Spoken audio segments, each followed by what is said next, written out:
തിരുവനന്തപുരത്തെ വീട്ടിലേക്ക് രാത്രി മൃതദേഹം കൊണ്ടുപോകും. നാളെ രാവിലെ 9 മണി തൊട്ട് വീണ്ടും ദർബാർ ഹാളിൽ പൊതുദർശനം ഉണ്ടാകും.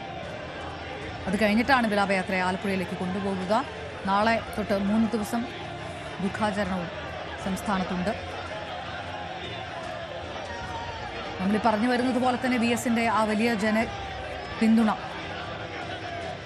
പാർട്ടി 2 തവണ തീരുമാനം മാറ്റി, അല്ലെങ്കിൽ പാർട്ടിയെ കൊണ്ട് ആ തീരുമാനം മാറ്റിച്ച ആ പിന്തുണ 2006 തെരഞ്ഞെടുപ്പിൽ മത്സരിക്കേണ്ട VS എന്ന് പാർട്ടി തീരുമാനിക്കുന്ന ഒരു കാഴ്ച.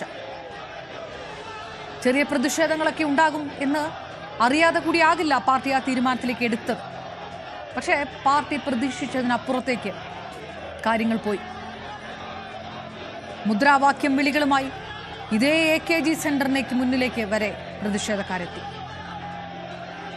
ആ പ്രതിഷേധം അവിടെ കൊണ്ട് തീർന്നില്ല. കേരളത്തിന്റെ പല ഭാഗങ്ങളിൽ പ്രതിഷേധം ആളിക്കത്തുന്ന കാഴ്ചകൊണ്ട് ഒരുപക്ഷെ പാർട്ടി പിളർന്നേക്കും എന്നുള്ള ഘട്ടം പോലും എത്തി എന്ന് വിലയിരുത്തിയവരുണ്ട്. അങ്ങനെ പോളിറ്റ് ബ്യൂറോ ഇടപെടുന്ന ഒരു സാഹചര്യത്തിലേക്ക് കാര്യങ്ങൾ കടന്നു. VSനെ തെരഞ്ഞെടുപ്പിൽ മത്സരിപ്പിക്കാൻ തീരുമാനിച്ചു.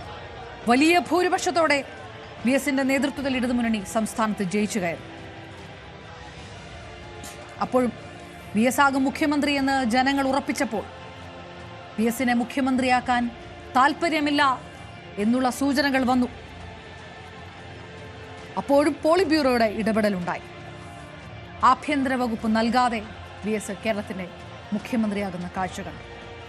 2006 ആ തെരഞ്ഞെടുപ്പ് കാലത്ത് VSനെ മത്സര രംഗത്തേക്ക് കൊണ്ടുവരണമെന്ന് പറഞ്ഞുകൊണ്ട് AKG സെന്ററിലേക്ക് മുന്നിലേക്ക് ഒഴുകിയ ആ പ്രതിഷേധക്കാരുടെ നിര ഇപ്പോഴും രാഷ്ട്രീയ കേരളം മറന്നിട്ടുണ്ടാവില്ല. ആ കാലഘട്ടമൊക്കെ കഴിയുമ്പോഴും പാർട്ടിക്കൊപ്പം ഉറച്ചുനിന്ന് അവസാന ശ്വാസം വരെ ഉറച്ചുനിന്ന നേതാവായി VS അച്യുതാനന്ദൻ അന്ത്യയാത്രയ്ക്ക് ഒരുങ്ങുകയാണ്. കിരൺ ബാബു തത്സമയം നമുക്കൊപ്പം ചേരുന്നു. കിരൺ, ഇത് ഒരു വലിയ രാഷ്ട്രീയ ചരിത്രത്തിൻ്റെ തുടർച്ചയും അവസാന അധ്യായമൊക്കെയാണ്.